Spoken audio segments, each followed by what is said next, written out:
Well, we've got the official announcement for the low income for the entire year of 2026, as it was just released out of HHS, Health and Human Services, and these numbers are vitally important because they determine a lot of different thresholds that are out there for a lot of different programs and your eligibility for a lot of these programs to get help from the government from a variety of these programs, and I want to talk about it here in this video. Now, I also do have this information right here, which I'm going to pop up in just a second so you can see and read for yourself exactly what I'm talking about. I'll explain all the details of this announcement out of HHS, what it means for low income. I mean tens of millions of low income, fixed income beneficiaries. These numbers you see right here on the screen, very, very, very important for the entire year of 2026. If you exceed these thresholds, your eligibility for these programs is basically non-existent. If you are under the thresholds, well, then you have the floodgates open up for you, and you may be eligible for all types of different programs that are out there that are established by the government. So it seems kind of weird, like, wait, what? If I make a little too much money, I'm not going to be able to get any help? Yeah, that's literally what it's pegged to. All right, so anyway, let's pop this up right here right now. Feel free to look through this. This is actually a screenshot, but it's right off of the HHS website, Health and Human Services website. It is for the new 2026 federal poverty line, okay? Now, here's what's interesting about this. It did not go up very much at all. We were anticipating a 4.9% increase on the federal poverty line over 2025 into 2026. It went up by 1.98%. That's it. That's all it went up. It did not go up very much at all. Well, as you can see here with this screenshot, the federal poverty line now for 2026, according to HHS, these are the numbers in play for the entire year of 2026, is now $15,960 for a household of one individual. To put that into context, in 2025, the federal poverty line for a household of one was $15,650. So it literally went up by $310 to $15,960, an increase of 1.98%.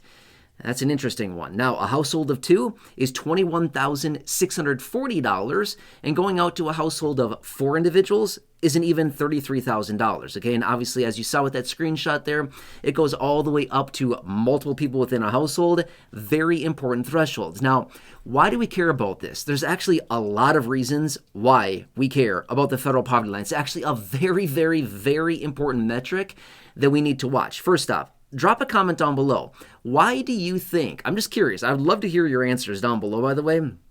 Why do you think the federal poverty line is so incredibly important? And again, this is not a quiz, it's not a test, it's not a pop quiz, nothing like that. I'm just very curious to see the answers down below, why you would think that the federal poverty line is actually very important. Now, I'm going to tell you this much. It's very important. I said this at the beginning of the video. These numbers you saw right there on the screen in this screenshot right here, these determine basically your eligibility for essentially any government program out there. Obviously, Social Security aside, that's something totally different. But when I'm talking about federal programs, I'm talking about things like SNAP benefits, Supplemental Nutrition Assistance Program, talking about WIC, Women, Infant, Children, other programs that I've talked about extensively here on the channel like LIHEAP, Low Income Home Energy Assistance Program, the LIHWAP, Low Income Home Water Assistance Program, the WAP, Weatherization Assistance Program, TANF, Temporary Assistance for Needy Families. The list goes on and on. ACP, the Affordability Connectivity Program. Again, the list goes on and on. All of these are pegged to the federal poverty line and your income as a percentage of the federal poverty line. Now, in general, somebody that has an income at or below the federal poverty line basically can get tons of help from government programs. Now, again, I'm not trying to sit here and act like, oh, if your income's below the threshold, it's so easy. I'm not trying to act that way at all, okay? I am not acting that way whatsoever. I totally get it. I see the struggle out there. But what I'm saying is that if somebody's income is below the thresholds that you saw there in the screenshot that I shared with you, if somebody's income is below that threshold, The accessibility for a lot of these different federal programs that are out there to get help with food assistance, rental assistance, housing assistance, utility assistance, water assistance, again, internet assistance, the list goes on and on. The floodgates are opened up for these individuals that have an income below that. Is it easy to get the assistance? No, it's not easy to get the assistance. You know that as well as I do. It is not easy to get the assistance, but at least it's there for people with an income below the federal poverty line, okay? But the higher that somebody's income gets above the federal poverty line, well, the harder and harder it is. For example, like SNAP benefits, for example. Somebody can have a gross income, as in total income, of 130% of the federal poverty line. No more than that. Somebody's income is above 130% of the federal poverty line. Their likelihood of getting SNAP benefits, food stamps, is like non-existent, right? And again, that's like one of the higher thresholds, but generally it's right around 100%, maybe 125, maybe 130%, but that's about it when it comes down to the eligibility for a lot of these programs, and they peg it off of the federal poverty line every single time. They always use the federal poverty line as the line in the sand, the benchmark that they use to determine someone's eligibility for all of these different programs that are out there, and it's a percentage of that number. Well, that's why we want to continue watching this very closely, because each and every year, as incomes rise, which I know is kind of a joke, right? We all recognize this. Income's rising, right? Where? Where is the income rising, right? We all recognize this. But again, when somebody gets an increase to their monthly benefit, for example, because of, the cost of living adjustment, technically your gross income is rising because it's actually going up. Does that mean you're getting all that money? No, because a lot of it's being taken away because of, say, like the Medicare Part B premium, which I've talked about extensively before, right?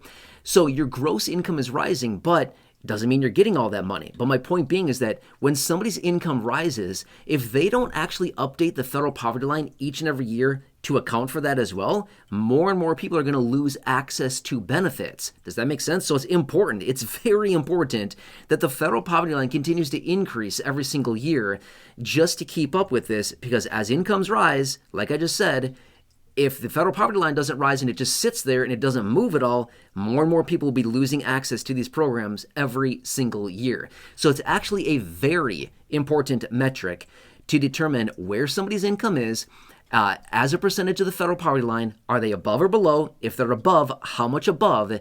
And are they still eligible for some of the programs that are out there offered by not only the federal government, but the states as well? A lot of the states use these federal poverty guidelines. They like to call it the federal poverty level, okay? FPL, federal poverty level. Either way, the numbers I shared with you in that screenshot, in fact, I still have it up on my phone right here. These numbers right here on this chart, right off the HHS website, these are the numbers that are very, very important, and again, in play for the entire year of 2026. They only went up by 1.98%. We were expecting 4.9% of an increase. Not nearly as much as we were thinking, okay?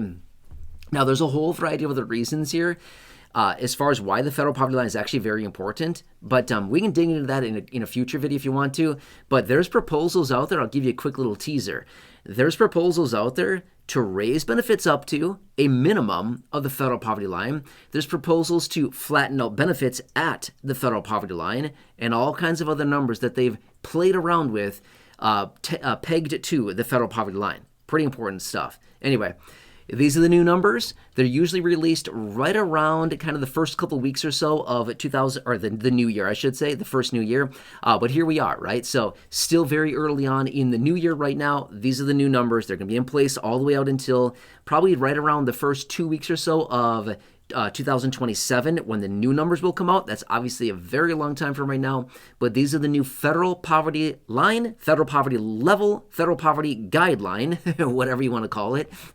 All the numbers are, interchangeable, but these are the numbers that are in place for the entire year, okay? Anyway, I hope this helps you. Again, I'm here for you in any way that I possibly can be. Drop your comments down below. I'd love to hear what you think about this. Now, I want to share this with you as well, and again, many of you know this, but if you happen to be on Medicare, I continue to see all the questions down below of people reaching out saying, can't see my doctor anymore, my prescriptions went up a ton, I'm not having the right coverages, things like that. please call Chapter. Phone number is there. I'm going to be fair with you. I'm filming this video on a Sunday. I'm filming this video right here on a Sunday, okay? They're not open today on Sunday. Call them Monday through Friday during regular business hours. Technically, their hours are longer than that, but I'm just saying for easy purposes, call them during regular business hours, Monday through Friday. They're actually open on Saturdays too. They will help you. I'm certain, call them. I think you're going to be shocked with what they can do for you right now, okay? Even early on in the year right now, you might think, I can't do anything. I'm locked in. My hands are tied. Probably not, okay? They are like wizards.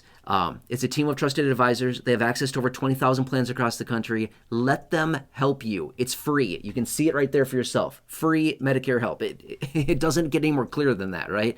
Anyway, we've already had hundreds and hundreds and hundreds. I would be shocked if we've had almost 1,000 people in this community just so far this year in 2026. We're only a couple weeks in. Have called that number for Chapter to get help with their Medicare so far this year. In the last year or so, we've had about 10,000 people in this community going back to about February of last year, 2025. And again, you've seen me show all of these before, the pages and pages of comments I've received, the $2+ million of collective savings from those of you in this community. Absolutely amazing. These are all the pages here. Again, I still have more pages. I haven't added them to the stack yet. I don't know what I'm doing. I don't know why. I have a whole list of comments I haven't printed out yet. I need to add them to this list. But anyway, you know the list here. I've shared it with you many times in other videos. Page after page after page of comments, people reaching out, saved a boatload of money, God help, all kinds of things. Anyway, if you're on Medicare, if you hate your plan, if you're frustrated, if you feel like you're not covered, if you're paying too much, whatever it happens to be, please call Chapter. See what they can do for you. Again, I'm filming this video on a Sunday. They're not open today. Call them tomorrow. Call them on Tuesday. Call them this week sometime, okay? Let them help you. By the way, after you talk to them, okay, drop a comment down below on any video here on the channel. It does not matter. Just use the word Chapter within your comment, which, by the way, if you look through the comments, all of these, if I can grab them, if you look through all these comments, I think I missed a couple pages. If you look through all of these comments, every single one of them has the word Chapter in it, because that's what I said. The only way that I can find your comment is by using the word Chapter, because I type it in and I use that as a keyword to find, and then I find comments like this and I add one to my stack. Anyway, drop your comments down below. Love to hear from you. And again, a ton of you in this community have already called so far this year, about 10,000 in the last year, $2+ million collectively saved by those of you in this community, literally by calling to get free help. Amazing. Let them help you find the right Medicare coverages for you, your personal needs. They'll answer your questions. They'll help you with your initial enrollment. They'll help you with whatever you need. They're there for you. Anyway, take advantage of that. I look forward to reading your comments down below. Please enjoy the rest of your day. Stay tuned. It's going to get pretty busy here.